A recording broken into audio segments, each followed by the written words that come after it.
evening and welcome to Alan's Italy. Tonight's show is a show that I've been working on for probably about 8 months. It's had a lot of fits and starts, and there were times when I really didn't want to do the show, and then I did do the show, and I didn't want to do the show. And Laura and I have been working on it for a very long time, very intensely over the past week or two. Tonight's show is going to be on the Venice Biennale. Now, we've had 3 shows on the Biennale, and those shows were pretty much related to the collateral exhibition at the Palazzo Bembo. Tonight's show is going to be on the regular Biennale that took place in Giardini and Arsenale. So let's get right to that because I have a tremendous amount of material. So it's going to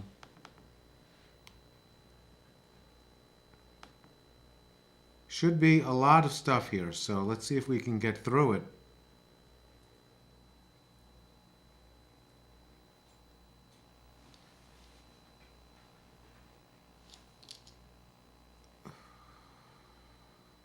Okay, so sooner or later, this thing. Okay, there we go. So there it is, show number 86, the 55th Venice Biennale.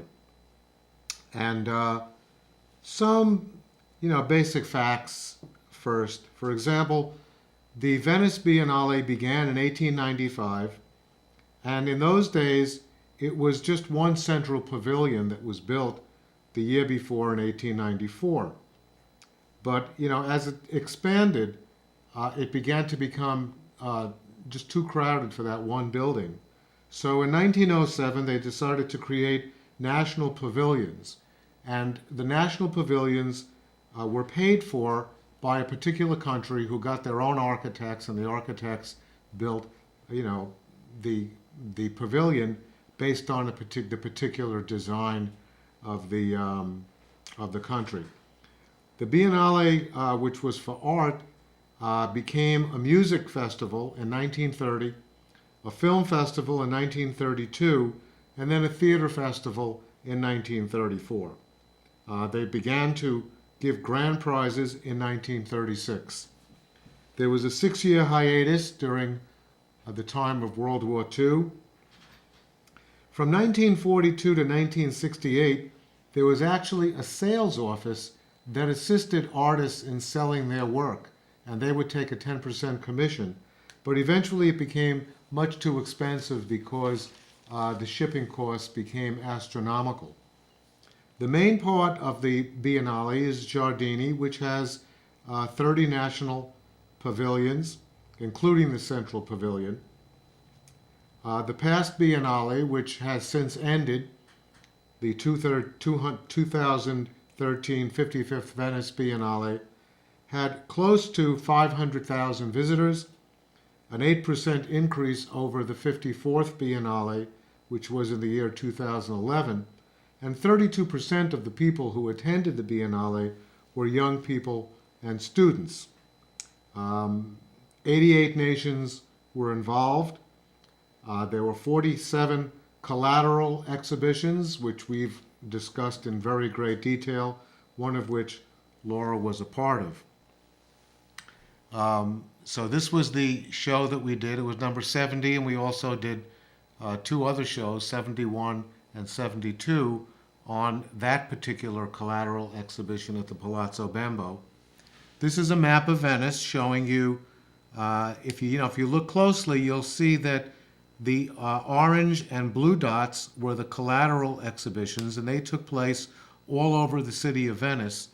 But right over here is the main part of the Biennale. This is Giardini, and this is one of the venues that we'll be focusing on this evening. Also, Arsenale, which is located right over here. Those are the 2 main parts of the Venice Biennale. Okay, this is the, if you went to the homepage of the website, this is what you would see. And it explains that the curator, Massimiliano Gioni, chose as the theme for the Biennale the Encyclopedic Palace. And the Encyclopedic Palace was a conception of an artist by the name of Marino Oriti, who on November 16, 1955, filed a design with the U.S. Patent Office. And his idea was to create an imaginary museum that would house all worldly knowledge, bringing together the greatest discoveries of the human race from the wheel to the satellite. And that's what Massimiliano Gioni chose as his theme. There's Oriti in that picture with his imaginary museum, a model of his imaginary museum. Now, Laura and I had actually been to the Biennale twice before. We were there in 2003. We were also there in 2007. This is the exhibition that we saw during 2007. And we were only there for one day and spent a very brief time at the exhibitions, mostly at Giardini. And these are some of the exhibitions that we saw. That's me standing right there in the middle. And, you know, I've got to tell you this, is that we're going to be going through this not quickly, but certainly more quickly than you would like to, my viewing audience, because you're going to really want to focus on a lot of the art that I'm going to be showing you. If you feel that way, then I would suggest that you go to my website and, you know, you could view the show at your leisure and go back and you know, pause and really focus on it. So that's what you could do. This was very interesting because this was an exhibition, but I thought it was just a place to sit down. So I sat there in 2007 and people were stopping by thinking that I was part of the exhibition and photographing my sitting in that seat. So that was very funny. These are some of the art that we saw there. So the exhibition takes place in the area known as Giardini, and you can see that there's the walkway that leads through the various pavilions. It's a very, very pretty site covered with trees. This is the main building, the main pavilion of the Biennale. And you can see that it's a very pretty area, very relaxing to kind of walk around. The other part that I mentioned is the Arsenale area. And that's what it looks like. You can see it's not quite the same looking. It has a completely different look. But it has a lot of large areas, display areas, for a lot of the art. Okay, so we're ready to begin. And we're going to be analyzing a lot of art. And we're going to start with the Indonesian exhibition, which is entitled Sakti. And the word Sakti is derived from Sanskrit, which is the sacred force of empowerment or cosmic energy, and is the primary language of Hinduism. And this is the exhibition from Indonesia.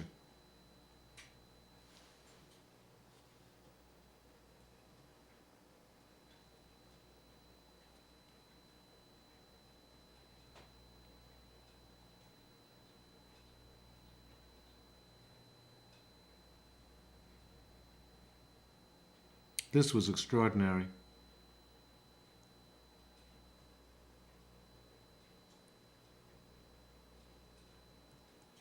And that's a distant view of some of the things that I've just shown, kind of put together into the same room. Okay, the next exhibition was from Lebanon, and it was called Letter to a Refusing Pilot.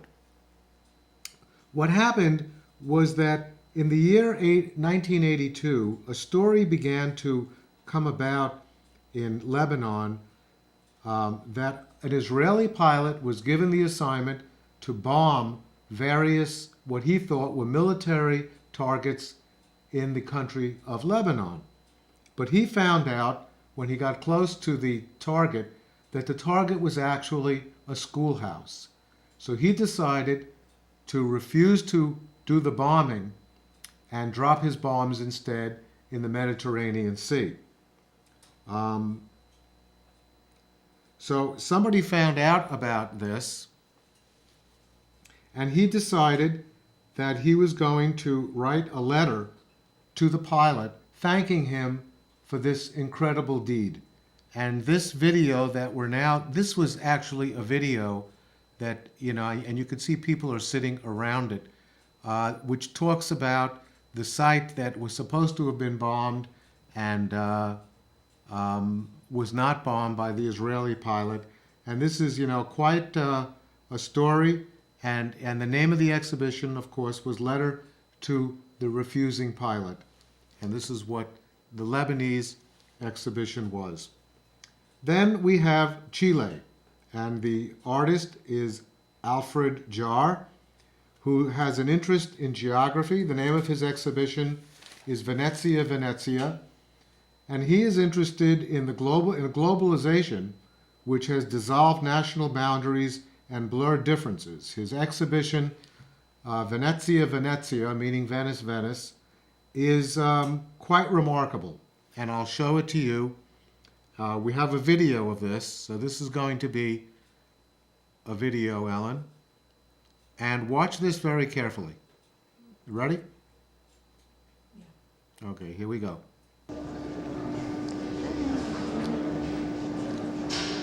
Wow.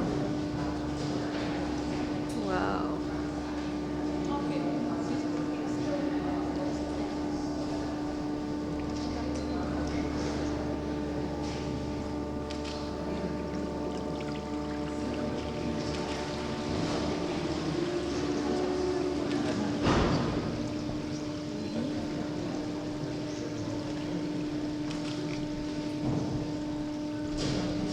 So what we've seen is an actual model of Venice, mostly in the Giardini area, rising out of the water.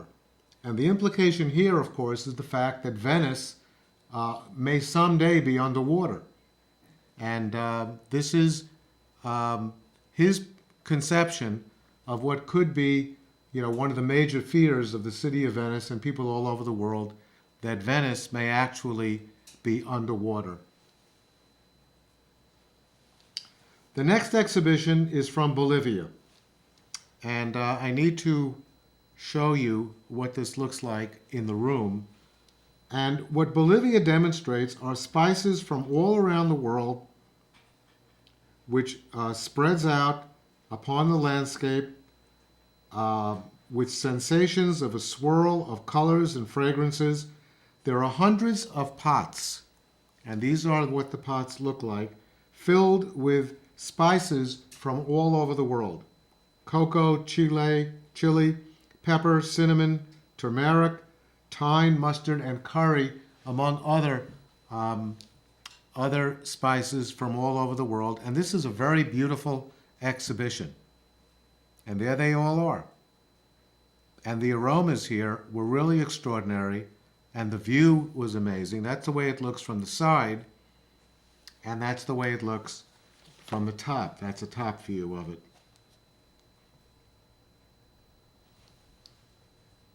Okay, the next exhibition is from Latvia, and this demonstrates the artist's relationship to the natural and ever-changing man-made world. And watch this video very, very closely. We ready? Yeah. Okay.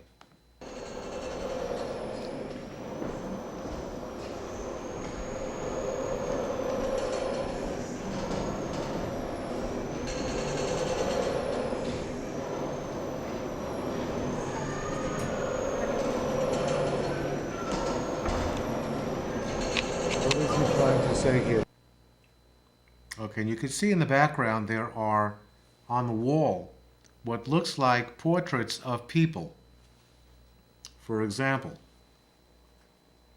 well, when we first looked at this, we said, oh, this is, a fellow, in Latvia, which is, I guess, pretty far to the north, and they had a big snowstorm, and this is what he looks like. Then Laura looked closely and noticed that the man's eyes were blinking. What this is a video of people superimposed upon a photograph. And we took a couple of these. At first you don't realize this, and you kind of look at it and it just looks like a photograph of a fellow standing in a snowy landscape, but what it really is is a video of somebody standing in a snowy landscape because their eyes are blinking.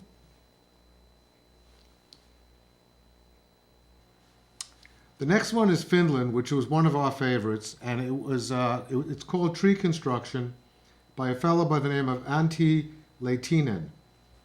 And what he did was he took a portion of a forest and felled the trees that were part of that forest, sorted them out, sent the pieces to Venice to be rebuilt,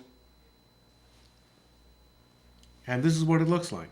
So he surrounds himself with pieces of a tree, and then he is going to be reconstructing it.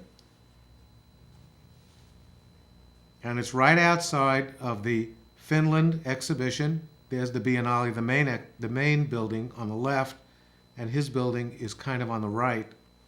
Was that in the previous one? Yeah, there it is.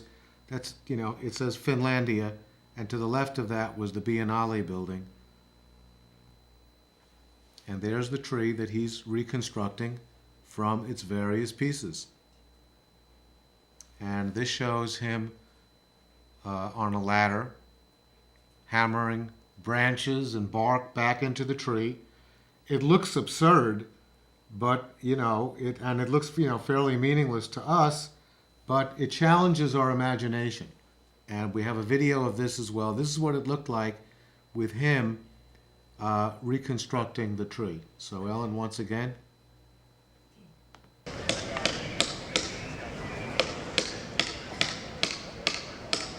Is the sound on? Okay, good.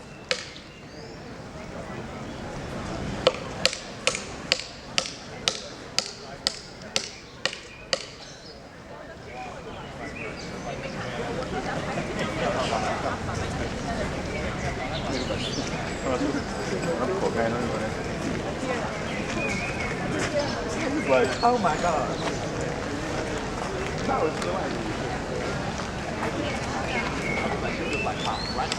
And he just stands there doing, hammering. First he looks around and picks the right object for the tree, and then he hammers it in. And he does this, for a period of time, and people just, as they're going into the Finlandia exhibition, watch him do this. And this is a pretty amazing thing.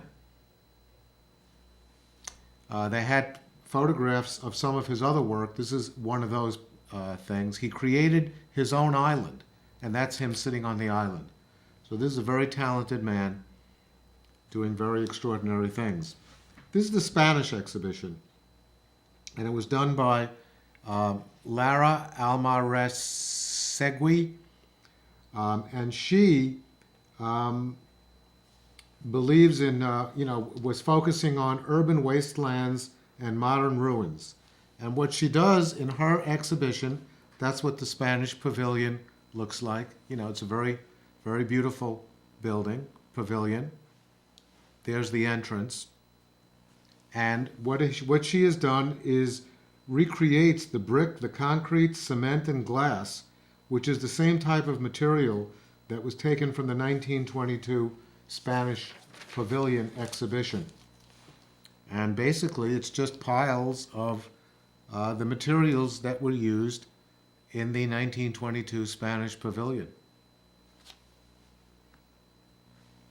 And as most of the others are, it's pretty amazing.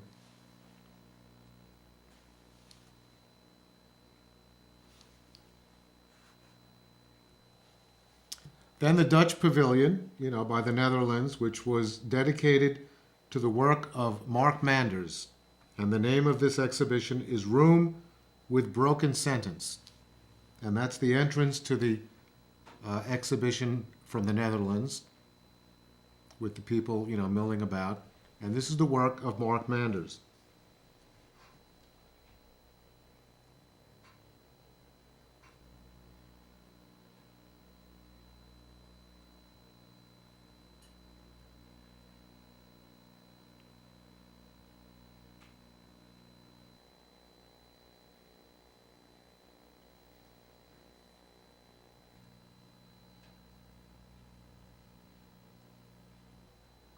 Okay, then we come to the German pavilion, which is really very, very interesting because even though there were many artists that were represented in this exhibition, their primary exhibitor was the famous Ai Weiwei, who is from China. He's very well known. We got to somebody pointed that this is where the exhibition was. We looked at it and said, wait a minute, this is not the German exhibition. This is because this looks like the French pavilion. So we asked the people who were at the front, and they told us that the Germans and the French had switched pavilions, so that the German exhibition was in the French pavilion, and the French exhibition was in the German pavilion. We're not sure why they did this, but Ai Weiwei was one of the exhibitors, and one of the directors was worried that he would kind of overshadow all the other exhibitors from Germany, which he absolutely did, because people were waiting online for quite a long time to get into this very, very extraordinary exhibition by Ai Weiwei. Ai Weiwei actually was represented twice in Venice, once at the German pavilion, actually the French pavilion, but the German exhibition, and the other one was an exhibition that he did, a sculpture that he did in the Giudecca area of Venice, which is across the Grand Canal. And this is what he did. These are 866 three-legged wooden stools by a traditional Chinese craftsman. And the story is that families in China have one stool which they use for many different purposes, and that stool is passed on through the generations. During the China Cultural Revolution, a lot of the wooden stools were replaced by metal and plastic stools, and this is Ai Weiwei's protest to that fact that the beautiful wooden stools from literally hundreds of years ago were being replaced by modern materials. And this is amazing. You could actually walk through this, and the next picture will show you that these 866 stools spaced all over this room, and people just walk, and can walk right up to them. And this was a very, very extraordinary exhibition. The next one is the United States exhibition by Sarah Z, and the name of it is Triple Point. And this is what it looks like. Well, let's first read what Ms. Z's perception of her art is. What objects in your life have value, and how is value created, she explained. I wanted to show objects that we know and have seen in our bag or on the shelf of a store which have a residue of emotion. And in her art, she uses everyday objects such as toothpicks, sponges, light bulbs, and she arrived in Venice 2 months before the exhibition, and she spent the 2 months basically foraging throughout Venice, finding all kinds of pieces and bringing things into her exhibition to be put together. Now you can see that there's a boulder right there in the front where the people are waiting online to get into this exhibition. Here's a close-up of it. She actually built this from scratch. For the reason is that there are no boulders in Venice. So she wanted to have a boulder. She had to actually create this herself, which she did, and there it is right there. And these are some of the materials that she used in her art. And her exhibition, of course, is quite extraordinary. That's what it looks like as you walk into the room.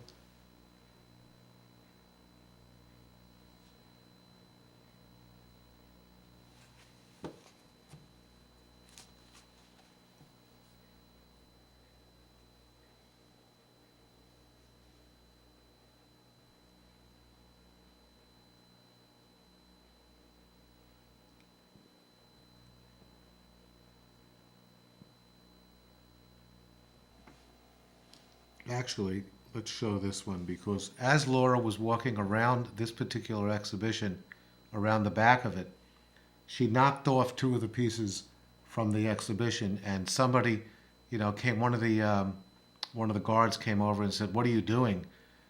And she realized that she had knocked off 2 of the pieces. Now, if she had known Laura was an artist, Laura could have definitely replaced the two pieces, perfectly. But the woman just, was very, very impatient and told us to kind of, leave the exhibition at that point. Now, the next one was the Egyptian exhibition called Treasures of Knowledge. And it is an exhibition which combines bronze and steel and granite sculptures and also mosaics. There was another exhibition right next to it called the Castle of the Sun, which pays homage to Venice in the Venetian Pavilion, and these are the combination of the two. There's a video here. See what I'm looking at? I didn't know what that was. And we took a video of what subsequently took place. So when you're ready on, okay, here we go.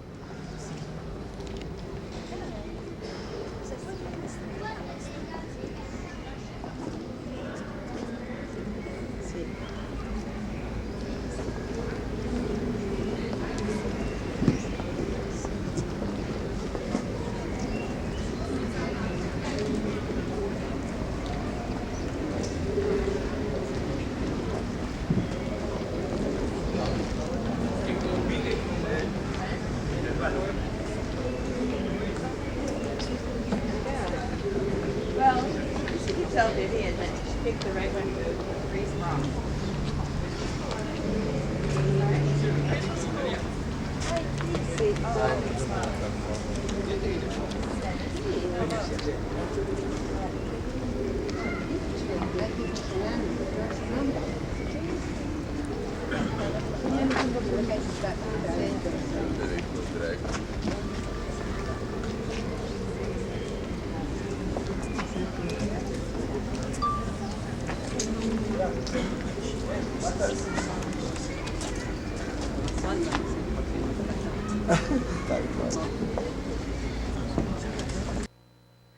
Okay, so we're not sure what that was. We looked it up on the internet, and we could find nothing about this. So this is the Egyptian exhibition.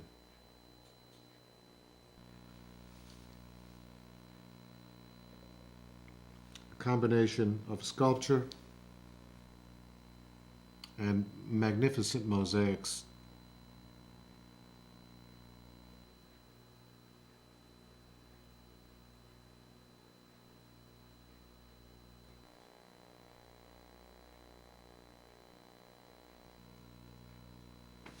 This was a large piece that you could actually go inside, and we did, and the inside looks pretty much the way the outside looks. We don't have a picture of that or a video of us going inside. But as you can see, the art is really spectacular.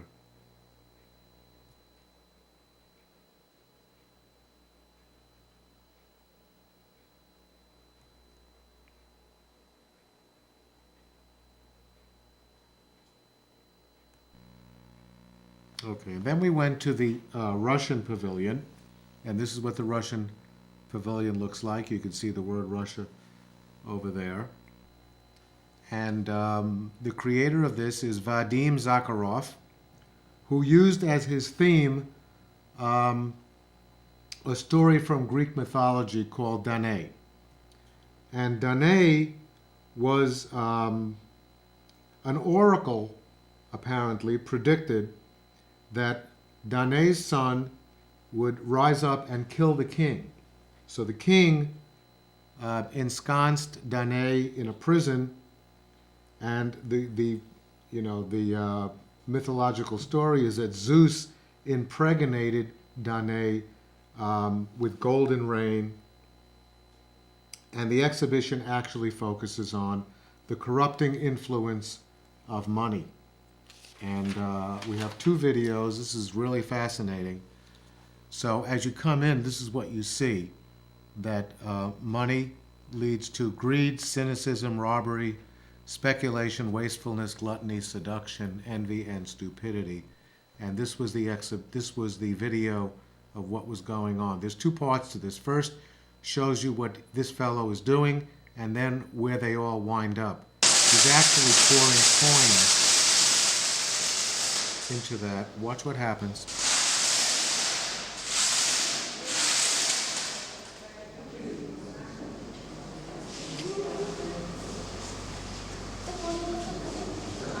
bucket goes down in there to get more coins, which he then falls up and pours back into there.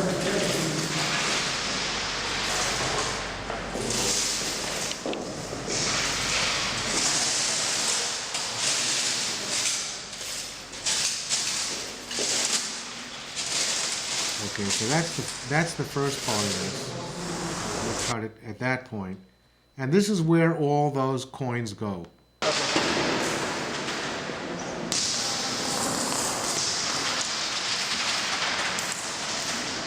as you enter this exhibition, they give you umbrellas so you can get up real close. And the umbrellas, of course, are for protection from these thousands and thousands of coins that are falling onto the ground.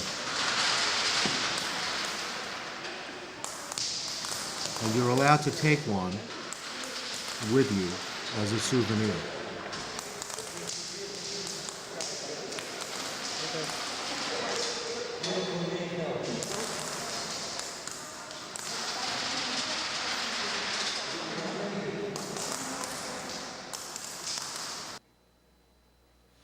Okay, and there is a picture of Laura with her umbrella reaching down and picking up this coin. Can we get I have one of them right here.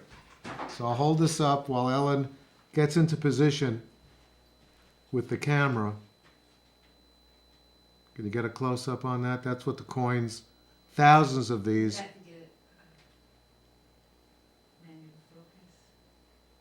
We're dropping down.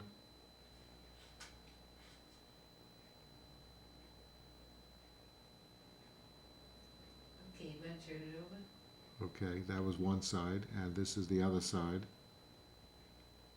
And, you know, this is not a real coin because it actually indicates on the coin the name of the exhibition. So let's stop it right there, okay? Because I have a load of things to do. Okay, so that was that.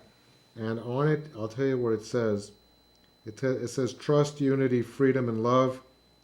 And it talks about the Russian exhibition, and you know, and the denomination of the coin is 1 danai, so that's very interesting. Okay, so we're back. That's Laura with the umbrella reaching down to get the coin, and we move on to the Belgium exhibition.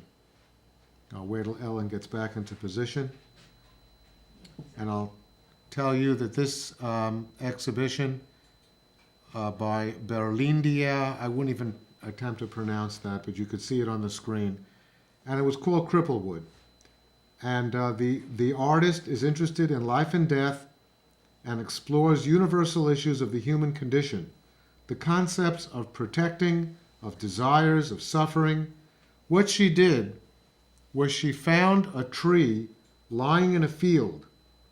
And when she looked at the tree, she realized that it represented the human condition. And she decided to dress up the tree with human clothing and to show that, you know, representing the human condition, human beings are in need of protection from their suffering. And she actually, you could see, has a bandage around one part of the tree. So it juxtaposes, you know, juxtaposes the two concepts of the tree lying in the field with human suffering. And it was quite amazing. The next exhibition is the Swedish exhibition by Hilma Al Klint, who was one of the first artists to devote her work to abstract art. She lived between 1862 and 1944, and she had visionary intensity and innovation, and this is her art.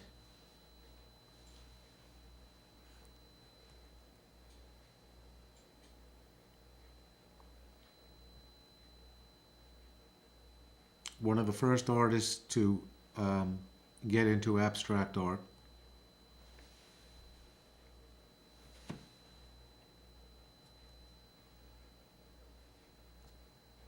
Okay, then we go to France, and the artist is Augustin Lesage, who was born in 1876 and lived to 1954.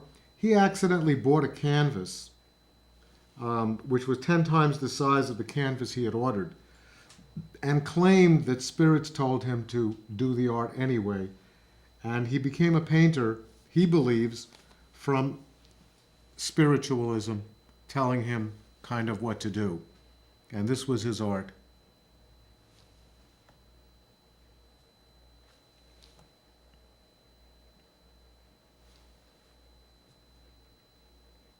Magnificent, as you could see. The next artist is Carl Jung. And you may say, wait a minute, is that the same Carl Gustav Jung from Switzerland, who was a psychologist, one of the eminent psychologists? And the answer is yes. And the story is that he wrote an illustrated book called Red Book. At the age of 38, it took him 16 years. He claims that he saw visions, heard voices, and wrote down what he felt and saw, and created what was called the Red Book. And there it is right there, open to one of the pages.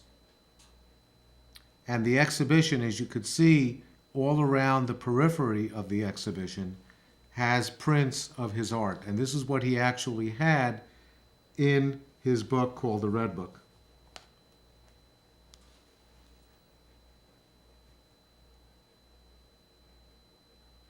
And you could see that these are pretty magnificent.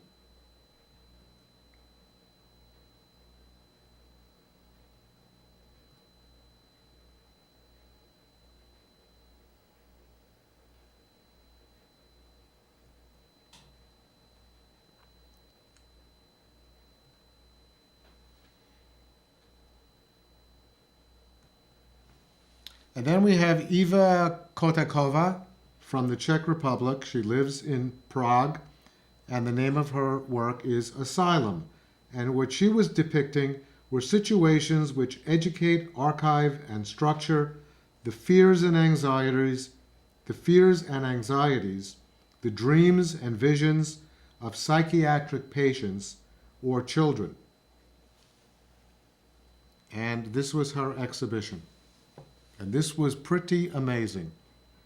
And I'll tell you a very cute little story about what happens as we were observing this.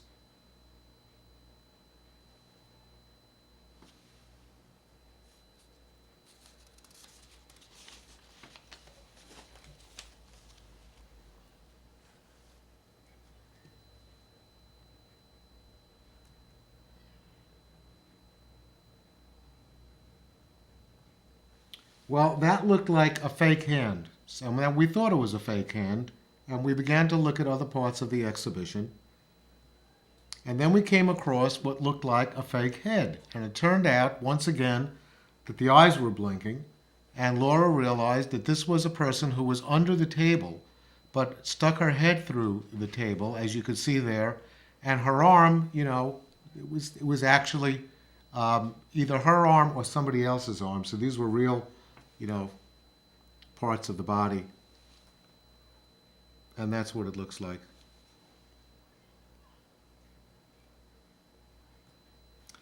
And then we have Oliver Croy and Oliver Elser from the United States.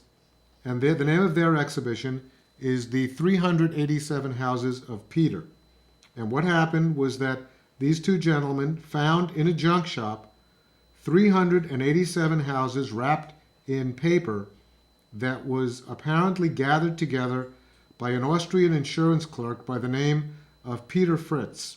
And these houses were made of cardboard and matchboxes. And Croy and Elser decided to create an exhibition with this, and that's what's on the table. There are other exhibitions in this room, which I'll discuss in a moment. The one in the back is a creation of Jack Whitten.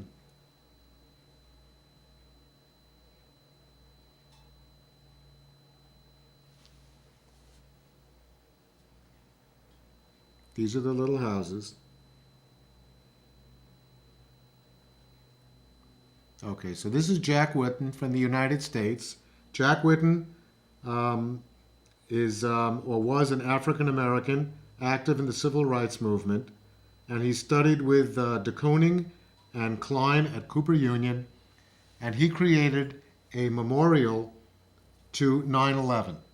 And there's a pyramid which you would find on the back of a dollar bill, and the figures in the front, a little obscure and difficult to see, are a memorial to the tragedy of 9/11, 2001. And I could go a little closer with this to give you, if we could try to see what, it's very, very difficult to see what was actually at the very, very base of that pyramid.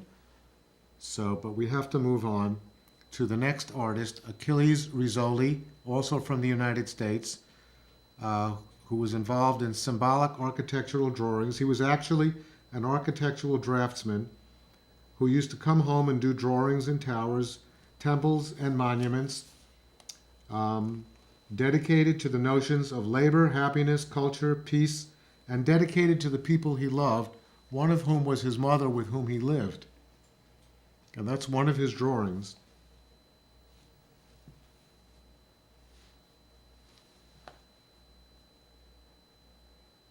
And there's another one. He liked to do these monumental palaces.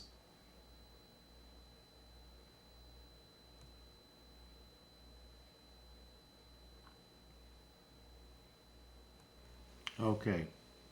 And the next one is Anonymous Tantric Paintings, unspecified paint found on paper. And Tantra is the style of meditation found in India, in spiritualism. And these are some of those paintings. Okay, so that's all we have on that. And then we move on to Venezuelan urban art. I don't have much to say about this other than that these look like, graffiti and urban art that you would find in a Venezuelan city.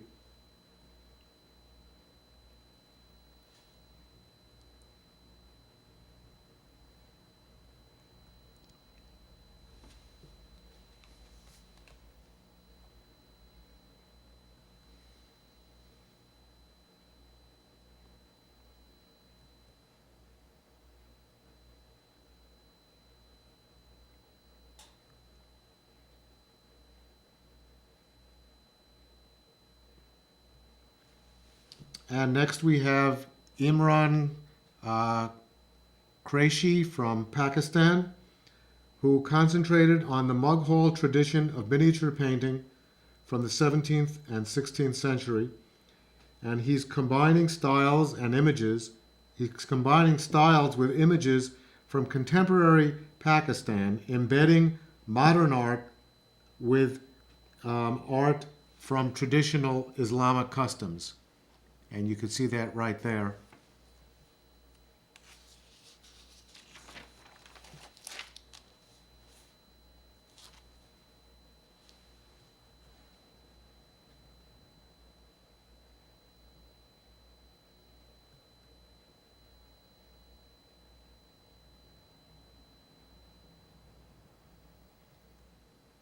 And the next artist from the United States is Walter Di Maria, who is a minimalist, conceptualist land art. And what he does, I'll show you what he did, was 20 solid bronze rods, which he called Apollo's Ecstasy, and was a dichotomy from classical mythology, using Apollo for reason and Dionysus for debauchery. So this is called Apollo's Ecstasy, and we give you two different angles of the same thing. And then Roger Calois from France disagreed with Darwin. Darwin's theory of nature represented purely by utilitarian force versus Calois' view of nature as understood through the aesthetic. And this is his material.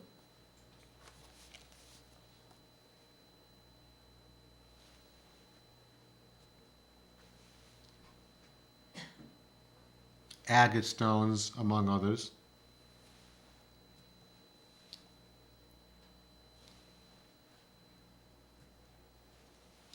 And then the graphic work of Southeast Asia from the Bernezic collection.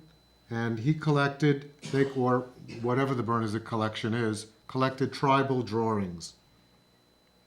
And that's what we are looking at now.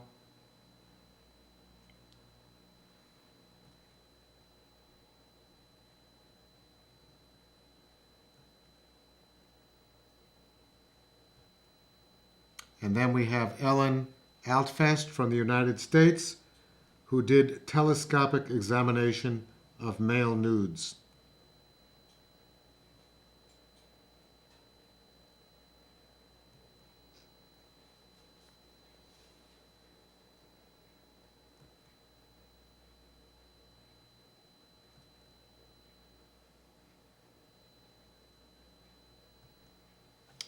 And from Russia, Nilole Bakarev, who did intimate and casually immodest portraits of complete strangers. There was a Soviet prohibition against nudity, so in order to get what he wanted, which were portraits of people, as you could see, not nude, but certainly in scanty clothing, and he went to the beach and did his thing.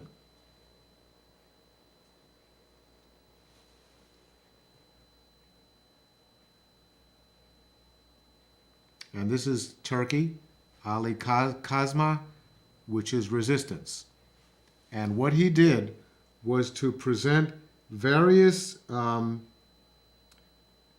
let me read what I have here. The Turkish pavilion focused on resistance, which were the interventions imposed on the human body. And there were various videos which showed the various impositions on the human body, such as surgery, muscle building, bondage, and tattooing. And this was one of the videos we saw. There was a room in close proximity to this which just had videos. There were a lot of videos where, little TV screens were all over, and you would just, go up to them and see them. And this was one of those rooms. This is the work of Paloma Polo from Spain, who dealt with scientific research.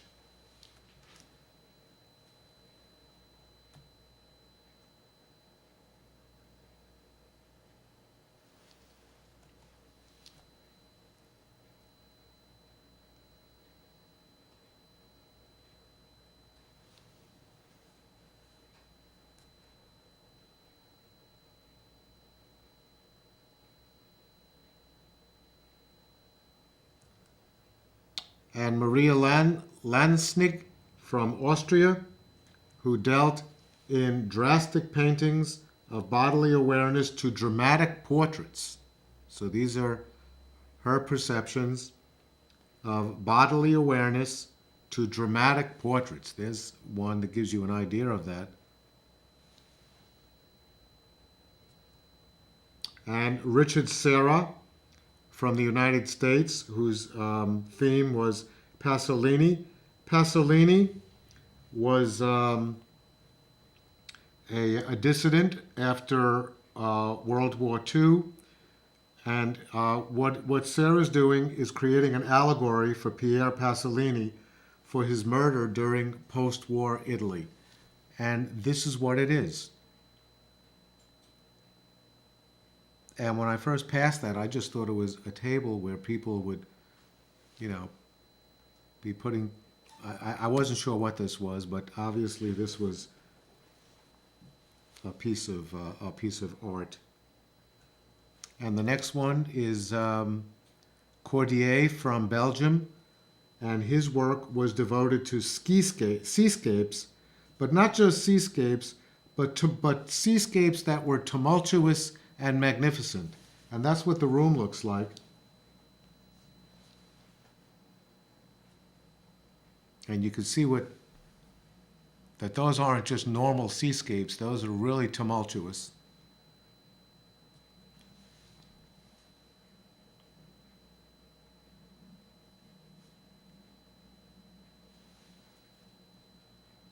Okay, and then we went into the Greek exhibition, and that's what the pavilion looks like, walking into the Greek pavilion.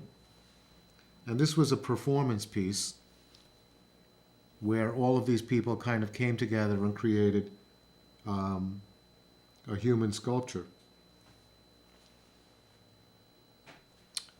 And then we have Great Britain by Jeremy Deller, and it's called English Magic. And this is very, very interesting. As you walked in, this is what it looked like. It was really, really, very, very bright and cheery. And they actually had tea for people as they came in. And the word tea on the background there that you see, TEA, was created from actual tea leaves. And there are the cups of tea lined up. This is the work of William Morris, who is a well-known artist in decorative arts. He lived from 1834 to 1896. And this is a picture of him throwing a yacht into the Grand Canal. And this is the story. For the last Biennale in 2011, the 54th Biennale, the very, very wealthy businessman Roman Abramovich parked his yacht, and this is what the yacht looks like. So this is not an ocean liner. This is the yacht that was built for Roman Abramovich, and he parked it right in front of the Venice Biennale at Giardini. And part of the British exhibition had William Morris actually throwing the yacht into the water. And this was to protest. The people of Venice were not thrilled to see these giant yachts parked in their lagoon, blocking the view of their magnificence. And the mayor was also up in arms, and this caused quite a controversy. There was also a performance piece in the British exhibition that was created by David Bowie, which had David Bowie performing. It had beautiful pictures of England from Stonehenge and some of the natural wonders that appear in Great Britain.